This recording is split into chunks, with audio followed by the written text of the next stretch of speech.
like to welcome you all to Black American Poetry. This is our first episode where we showcase art, real art in its real form. So every artist that you will see on the up and coming episodes will be just them, their life, their art, their vision, expressing all of that. The essence that makes our art, which is our lives. So we're really up here expressing our lives. And today we have John, who is going to do a dramatization of a collection of collections of his poetry entitled Black American Poetry. So, without further ado, this is Black American Poetry.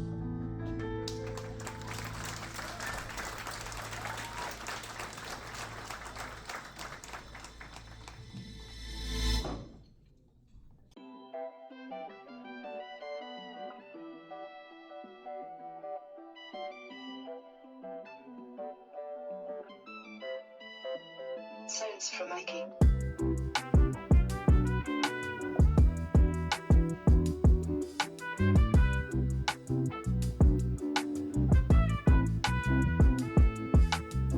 Black American poetry, the glow in me, the learning tree, the A to Z, implemented heavenly, inhale or serendipity, write or recite about my people's plight or most esoteric delight, then share it like insight.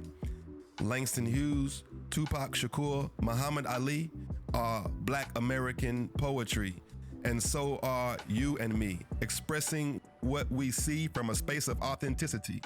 Our voices will commemorate our existence in eternity. So through our creativity, we contribute to the legacy of the learning tree, the glow in me, Black American poetry. We've been through a lot these last few years. And to go through is never done.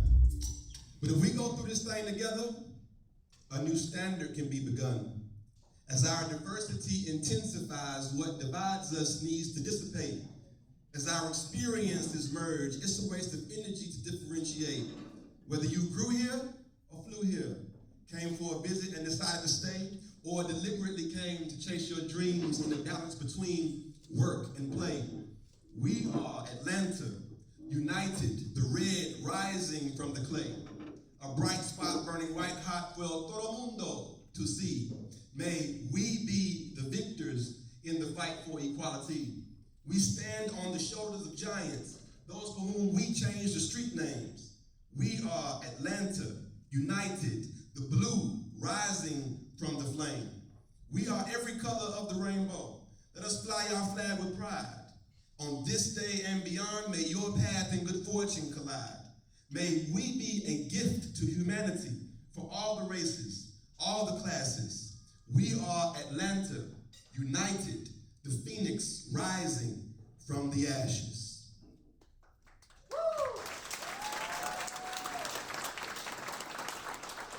But welcome to a collection of collections, Black American poetry. This is the sharing of perspective. We're in a time where people are divided, and it is my belief that through the sharing of perspective, we can start to bridge some of those gaps when we truly look to understand someone else's perspective. I've collected mine in this poetry that I've composed over the first 21 years of the 21st century, and it all culminates in 2020. Because 2020 was a year that made a lot of us question America. And it made us question, can we really be unified? Have we ever been unified? And so I wanted to address that through this book. We got 5 collections, and the first one is where it ends. The first one is 2020, 19 Chronicles. And in 19 Chronicles, every single poem in that collection was written in 2020. It was me wanting to capture what was happening before our eyes. between COVID-19, between the lives that we lost as a part of the Black Lives Matter movement, the presidential election, everybody was divided. And so this is my perspective. They found a cure real quick. And I ain't even feel sick. But the whole world's gone insane. And now they want to vaccinate my pain. The shot is free, but they sold me lies.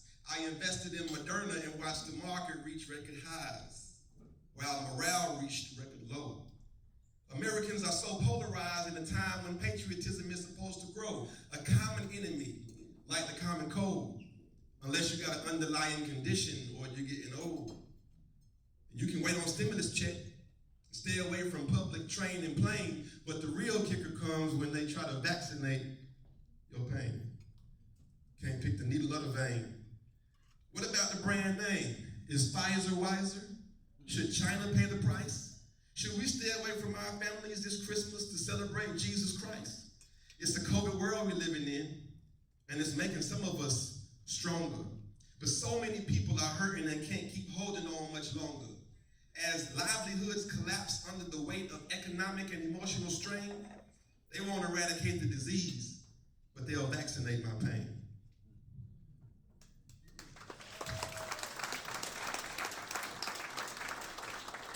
Now, one thing that's for certain is that during 2020, nobody was exempt. Nobody could say, I'm not a part of that. I don't have an opinion on that. We all had to chime in because we all had to deal with it. COVID-19 didn't ask you what you look like, didn't ask you where you're from. But we all have a part to play in protest. What is mine? Am I to stand in line and cast my vote, or put words together that instill hope? God, help me to make a difference. Because the one thing we have no time for right now is indifference. You're either for us or against us. Because Black lives do matter, and the enemy shall scatter. And we all have a part to play in protest, but what is mine? I can't find peace of mind because my effortlessness has been replaced with restlessness, tossing and turning in my dreams. I can't breathe through chokehold screams and Instagram streams. What does the movement need from me? Contributions to blue campaign candidacy? Defund the police and have lawlessness in the streets? Maybe the cops should have to live on the blocks when they walk the beats. If my brother is attacked by 12 and I intervene, will that result in us both being murdered on screen in HD? Fear is the only reason I can think of they have to hate me. White superiority at its core has always been insecurity, so afraid of not having power that they resort to tactics of divide and devour. But these are the final hours, and we all have a part to play in protest. But what is mine? What is yours? What is ours? The only force I know that defeats hate is love. So we have to love each other like we haven't in a long time. And I know we can do it because we come from a long line of powerful predecessors who passionately persevered to make our lives great again. I come from a king bloodline that got severed in time. We built pyramids, created mathematics, laid the foundation for human civilization. In comparison, America don't even come close to being the greatest nation. So from black to white, to straight to queer, and however else we want to label each other and define, we all have a part to play in protest. But what is mine?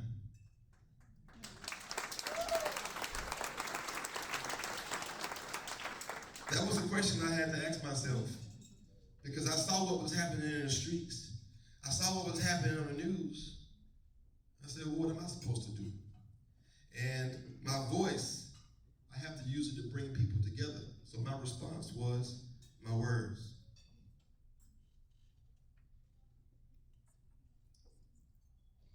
Loving ain't easy.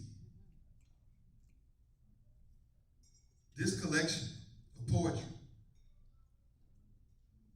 is about Black love.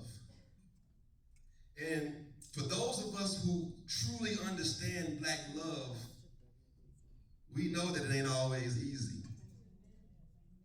Love never is. But there's a very unique blend of struggle that makes black love what it is, and loving just ain't always easy.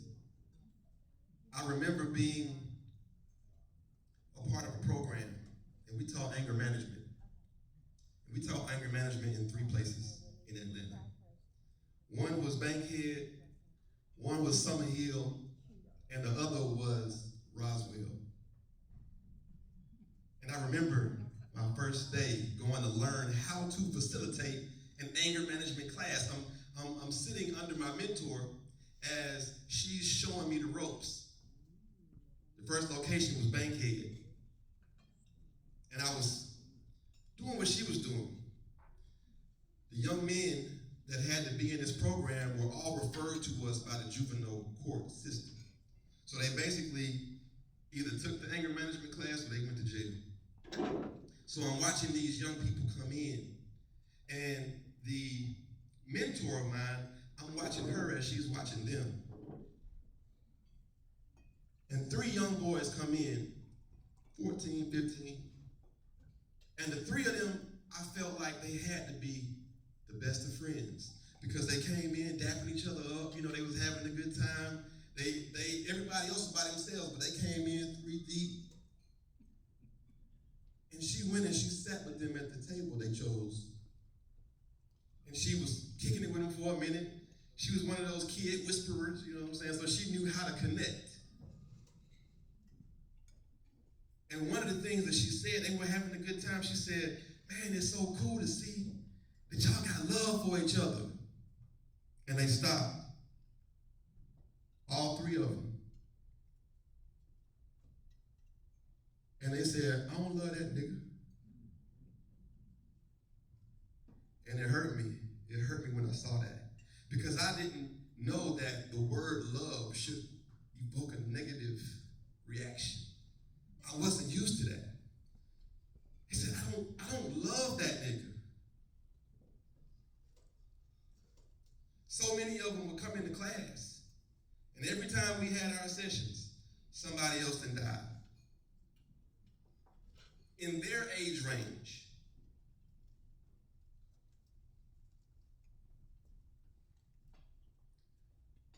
black child moving towards white light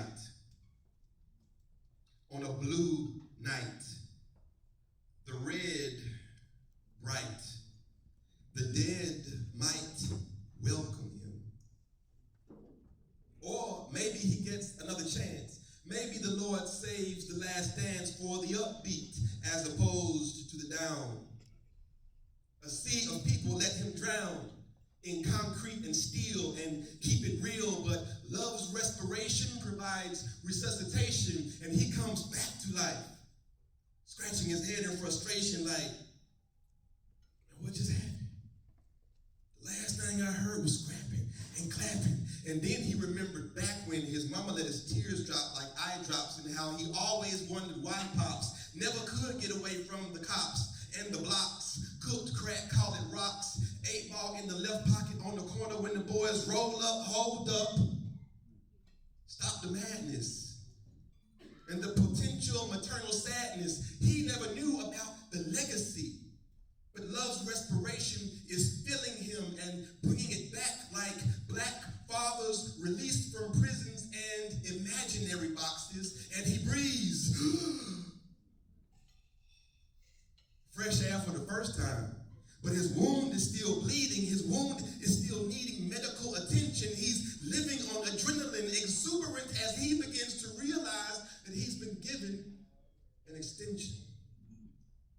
There must be something greater out there. I'm just one lucky nigga.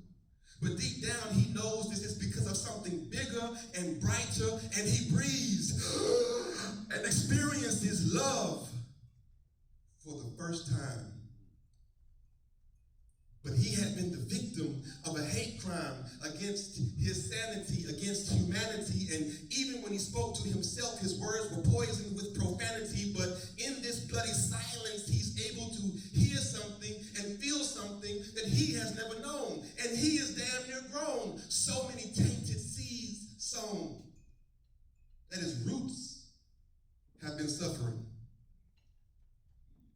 Some had the nerve to frown upon his strange fruit. Someone suffering just like him had the nerve to shoot, to end his life that was never really begun. And as they run, oxygen begins to fill his right and left lung, and he breathes an awakened breath in miraculous resuscitation, brought back to life that he may live in love's respiration.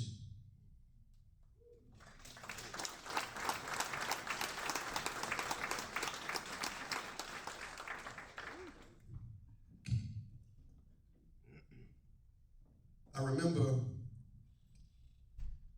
this beautiful, beautiful, beautiful spirit. It's an older lady. She was, and still is, an English Avenue, Vine City resident.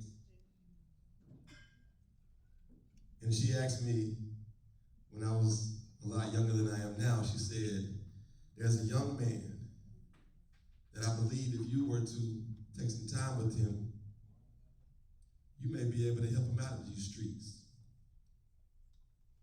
So I said, yeah, that's cool. I'll do that. And we became close. I would take him to job interviews, you know what I'm saying? Drop him off at McDonald's, go put the application in, come back, I got you.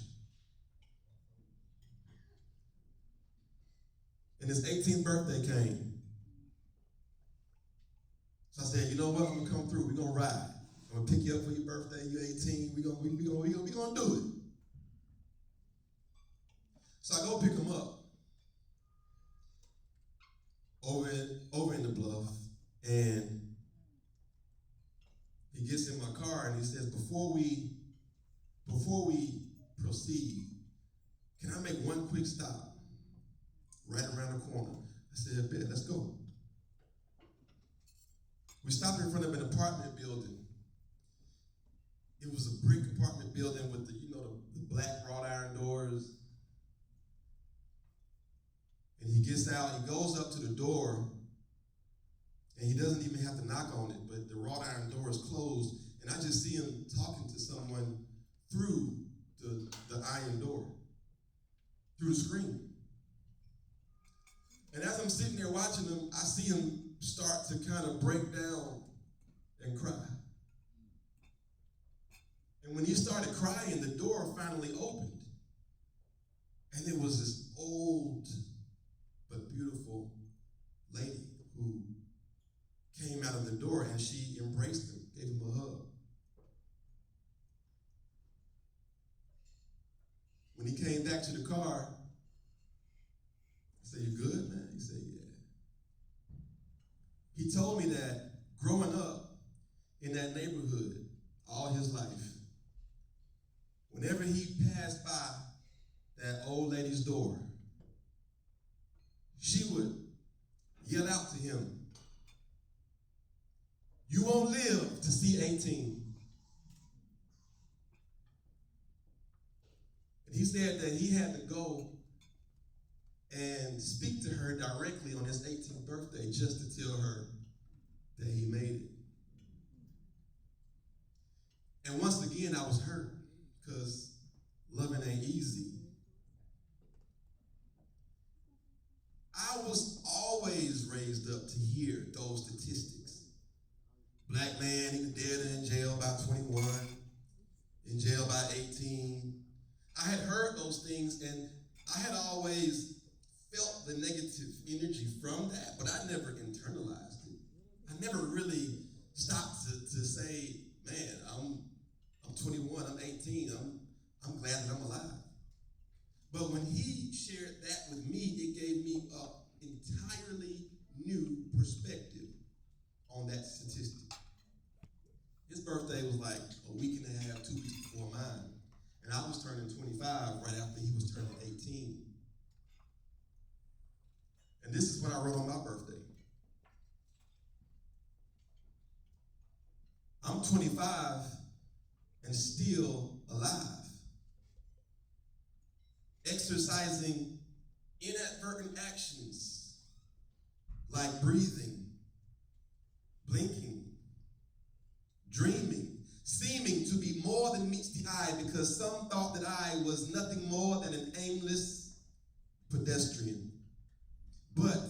I am an equestrian, riding life like stallions down rocky roads and unbeaten paths, and hopefully I haven't seen the half or the better half of the two halves, but if I have, it's all right because I'm 25 and still alive in a place where I should have got by now. I should have got shot by now. I should not have seen a lot by now, but I've seen war and I've seen peace from America to the Middle East. Will the chaos ever cease? Drama popping off like hot grease in the streets. Leaves young men and young women deceased in the streets. They are no longer alive. They'll never see 25. I thought the streets were supposed to teach us to survive. Well, why are there so many casualties? Moralities have become abnormalities. The truth's been replaced with valories. Souls have been traded for salaries. Even quality of life is attached to a price. I swear to God, it ain't right the way they make us fight for a stinking bite of this power they born with their mouth stuffed with a free slice. What they need, we need twice, maybe even 3 times. A-town down, now I'm stuck throwing these peace signs when I know it ain't no peace times. But somehow or another, I'm 25 and still alive. But it was only recently that I really started living, that I really stopped giving a damn about these temporal things so that I could be free. I stopped trying to conform to this world and just focus on being me. They thought the hood was all I knew. They thought my eyes were stuck to the TV like you are stuck to these words, but I took their stereotypes and proved them wrong with these words. I speak spoken words, but if I were to rap, it wouldn't be about moving keys or hustling birds. It'd be about turning keys and beating birds, flying high up in the sky. I mean, literally being birds. Now my eye view allows me to see visions that motivate me to try to make them manifest. I must confess that I am blessed because I'm 25 and still alive, exercising inadvertent actions like sneezing, thinking, responding, reacting, protracting the truth, impacting the youth in ways so powerfully positive that even if negative values were added, they still wouldn't be less than 0. But that makes me equal to or greater than a hero. Now we go round and round till this cycle is broken. I'm trying to get you traveling a new direction like an old school martyr token. But I ain't joking, I'm just hoping these words are soaking or maybe even poking holes in your intellect, permuting possibilities, permeating principle, tearing down the lies and making their system of none effect. I've got a gift that I can't neglect. So even when times are hard, I am thanking God because I'm 25 and still alive.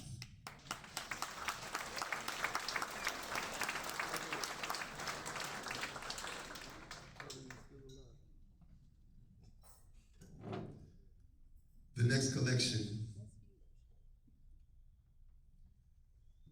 is Black Songs. Now, Black Songs is an interesting collection because just like Black Love, there's something about the way that we do it that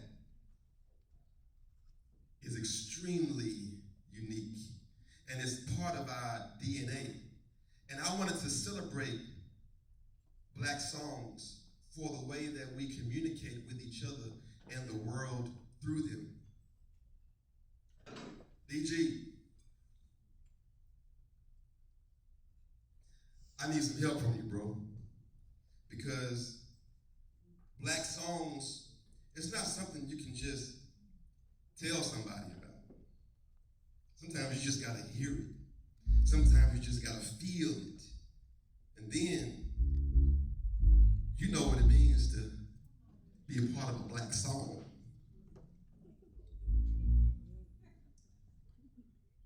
Vern, add a heartbeat to that thing, man.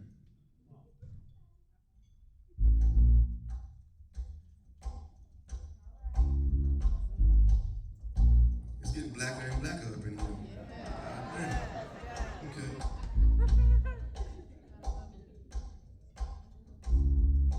Will Johnson,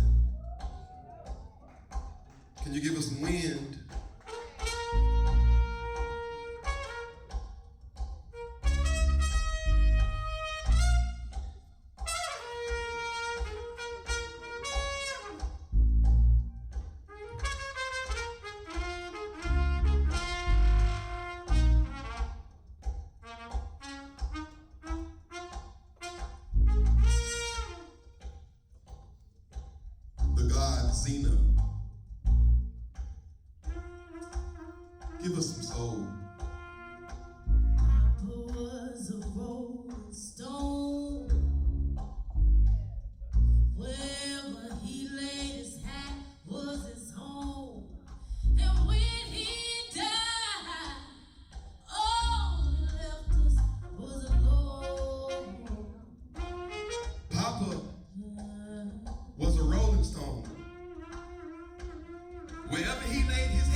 falling. And the urban keeps on sprawling without us. They doubt us. Shit, sometimes we doubt us because they played us and made us think that they were our forefathers. We are not their sons and daughters. They are ours. So why are we behind the bars of locked cages, misguided rages, progressing through these xenophobic stages of unawareness and immaturity? But Papa was a rolling stone.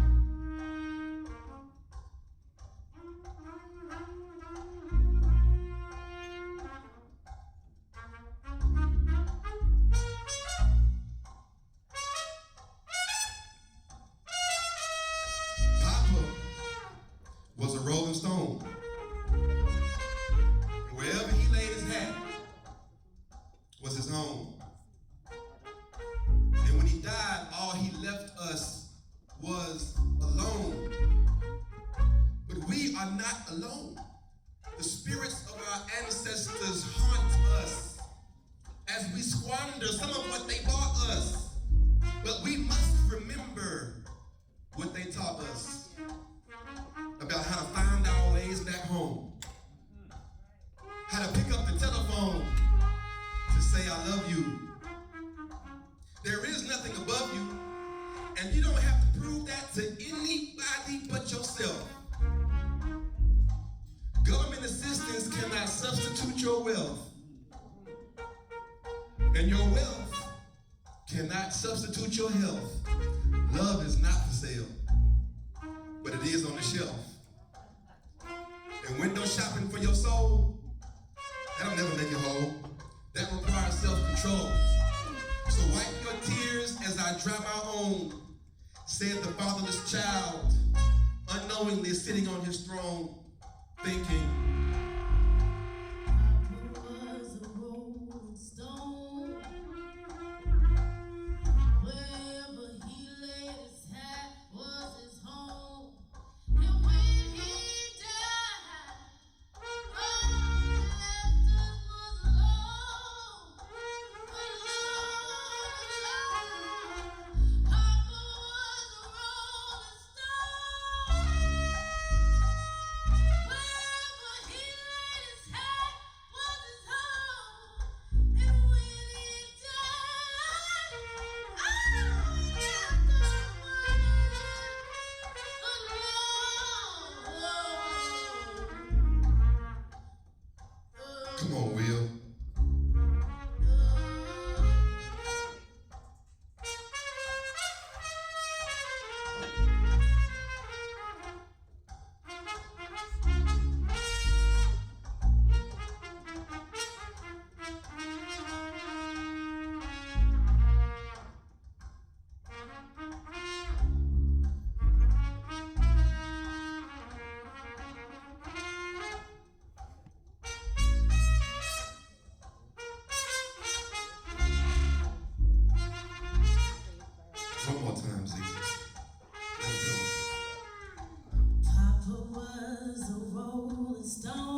You're real too, ain't you? Keep it real, amen. The next collection is reverse engineering my dream. And this is perhaps the most intimate collection because really everything in here is me talking to myself or me talking with God. And I almost didn't even include this collection because it's so much about me. But I was like, you know what? If I really want to share perspective, if I really want to help bring down some of the division, then I have to be vulnerable. I have to be willing to share the things that are very intimate. So I tell you what, with this collection, I'm going to start with a prayer. But then I'm going straight into something I wrote when I was 21 years old, trying to find my way in life.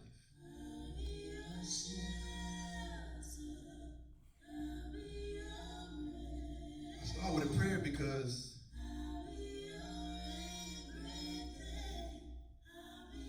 I wouldn't be nothing without God protecting me along the way.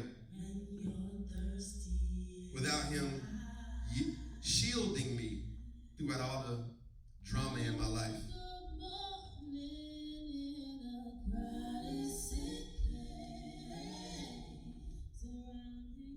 We've come so far together, but I've got so far to go. There are things I've yet to go through that you already know. I've been through peaks and valleys, but have not yet seen the top. But you remind me that I will get there if I keep faith and refuse to stop. The cards are stacked against me, but you, God, are stacked against the cards. Your provision was established before me, before my journey ever starts. But I must be bold and courageous and look adversity in the eye. There are so many excuses that could be made, so many reasons not to try.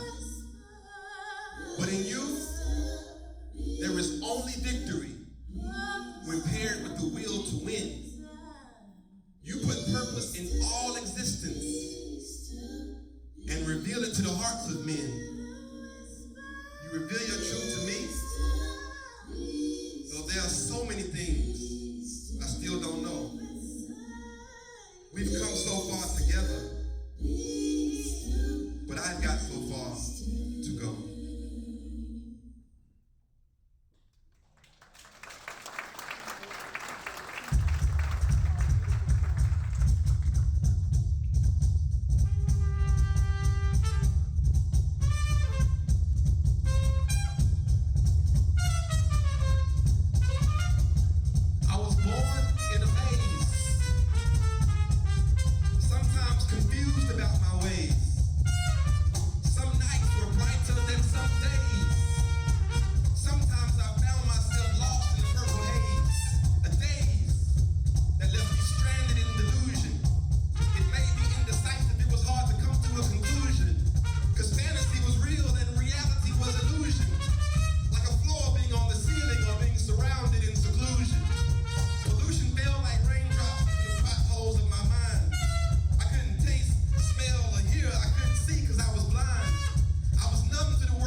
sun in 360 degrees of revolution.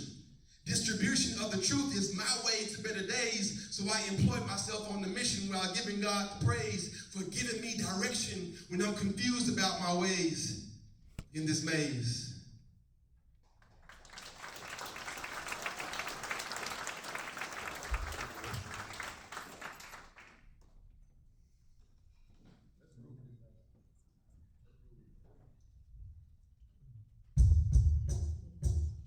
I'm talking about a groove. Something easy on the ears. Because I have to share what I've learned. I've learned a lot, but I've also learned just very little. But one thing that I have learned is that I must appreciate your blessings and learn from your mistakes. And use that to survive the high stakes and bad breaks. Stand out and blend in like a Brazilian chameleon if that's what it takes to rise. But never ever forget the real reason you strive. The world will take its dips and dives, so hedge yourself against uncertainty. Dream your dream and strategize. Appreciate your blessings, because where would you be without them?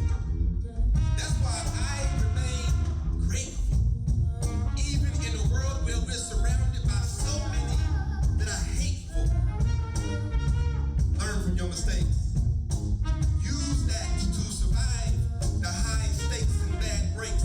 And there will be some. But what would you do differently if you could look back like a rerun? Now therein lie the lessons as you learn from your mistakes and appreciate your blessings.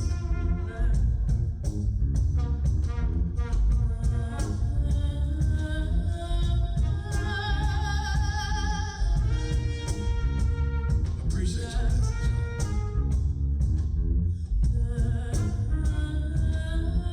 And learn from your mistakes.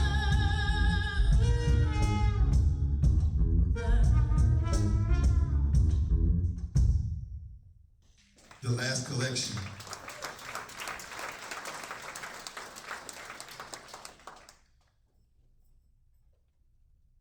Messages of Lost Hope.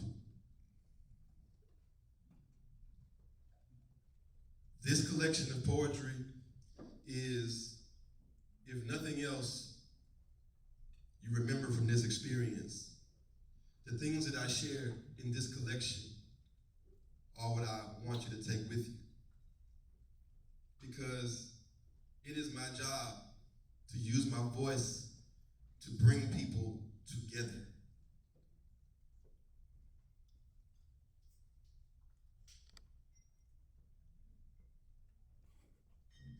Asians, Indians, Latinos, and blacks, whites, all getting down in the same cipher, despite the dirty smudges in history. Some people rugged, some refined like calligraphy, drawn with colorful strokes from colorful folks, the makers of fables, quotes, and old anecdotes, telling the story of their struggle through the language of their learning. The American blacks were once hanging. German Jews were once burning. Native Americans were robbed of this land. Fertile soil in Africa slowly turned into sand. So who has the upper hand in this land where we've all paid our dues?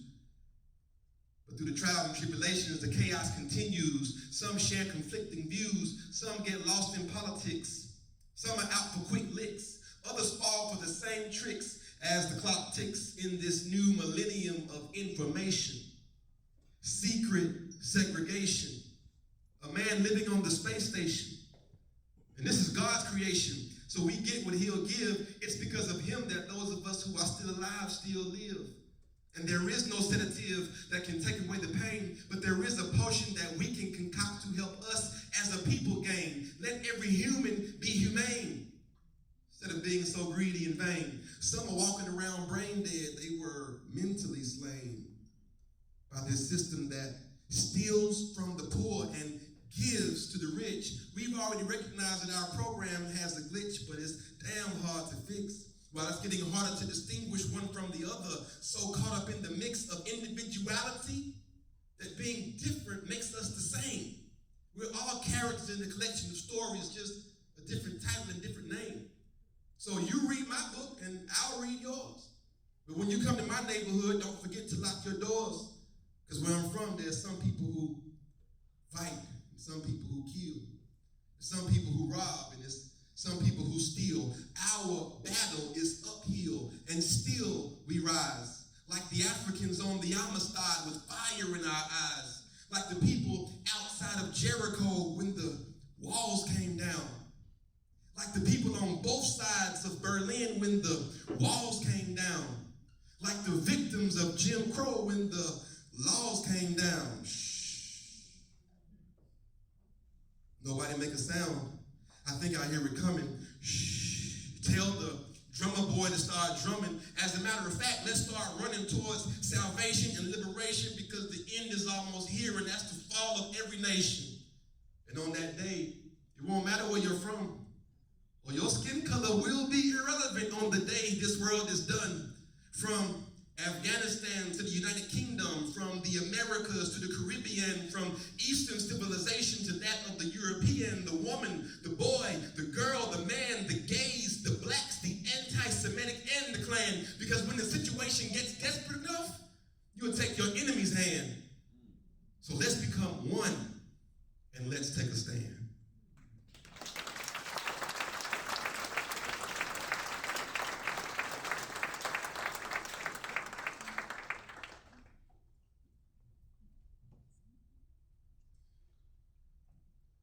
This next poem is the last poem I'm going to share. But it also is the message that I feel is the most important. It's a message of encouragement, which is why, if nothing else, take this with you. Setbacks have come my way on this highway. But it's better than the low way. It's better than looking at my challenges and saying no way. It's better than seeing opportunity and saying, I'll never make it through that doorway. I just can't settle for the short way. There's no easy way on the hard road, but the hard road leads to high places. Though sometimes it might lead through wet tears onto dry faces. But I guess that's why hope leads to faith after experience leads to patience. And I must live as an example. Therefore, I cannot allow my dreams to be trampled. So when I'm faced with obstacles beyond my strength, God helps me overcome what I can't handle. He's my guiding light when these harsh winds blow out my candle. He's the foundation on which I stand while a lot of others choose to sit. But maybe they give up because they don't know that you don't lose until you quit. Just keep pushing and keep going when it's raining and when it's snowing, when the earth is quaking and the ground is shaking, when your world is flooding and your heart is breaking. Joy will come in the morning, no matter how long the sun is taking. Victory is sweet, but defeat produces a bitter blend. And the race is not given to the swift, but he who endures until the end. For me, the danger of dying is more acceptable than the shame of giving in. I just hope that you're receiving the messages I'm trying to send. Because when I focus on my purpose, my passion takes over the fight. And yes, it's a heavy burden, but it's filled with so much light. It's filled with so much value. It's filled with so much worth. And we all have a purpose of our own that we've been carrying since birth. And that's the foundation on which I stand while a lot of others choose to sit. But maybe they give up because they don't know that you don't lose until you quit. It's not over until it's over. Go on, revise that business plan. Stand up for what you believe. Be a real woman. Be a man. Keep applying to that job. Keep taking the test until you pass. Keep studying, keep grinding, keep refusing to settle for last. Keep working towards that future. Keep building towards that dream. Keep your focus and your peace amidst the chaos, cries, and screams. Because no excuses will be accepted, and failure is not your option. Don't listen to the naysayers because they want to see you stopping. They want to see you stooping to their low levels of expectation, but you are an achiever, a superseder of situation. And if these words are motivation, then I am your relation, not by blood, but by struggle, like faith and like foundation, on which we choose to stand, so many others choose to sit, because we know and understand that you don't lose until you quit. Peace, y'all. Thank y'all for coming out. Hey, before we go, we gotta show some love to my man Derek Garnett on the bass. DG. My man Vernon on the percussion. Keep him game. That's all. My man Will Johnson on the trumpet.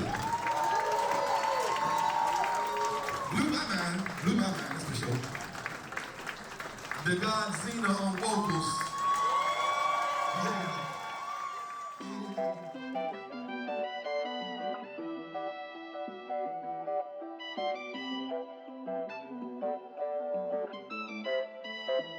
Sounds from Mikey.